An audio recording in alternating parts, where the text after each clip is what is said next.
Thank you. Mr Farage, 2 minutes and a half, 2.5 minutes, please. Thank you.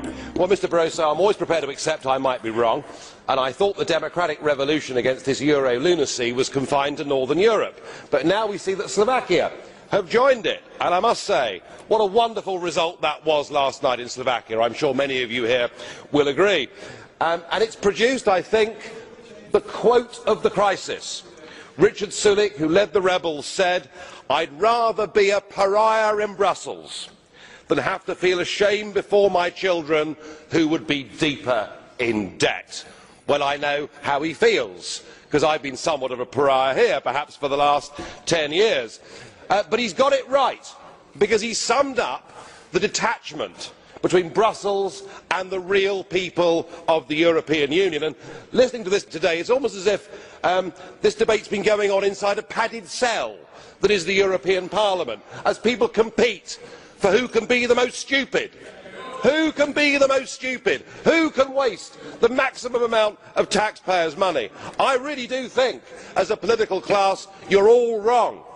And you're all wrong democratically, because nobody has ever given consent for this behaviour.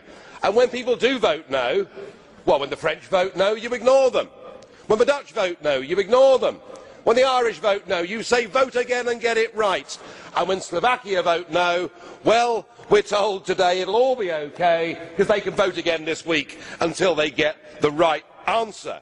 We've got 17 countries trapped inside this economic prison of the Eurozone, and all you can do, Mr Barroso, is stand up and say we need more power. People like you, who've been the architect of this failure, the architect of the misery that is being inflicted upon millions, want more power. It's like Barroso in the bunker, unaware of what is happening in the outside world, but planning world domination.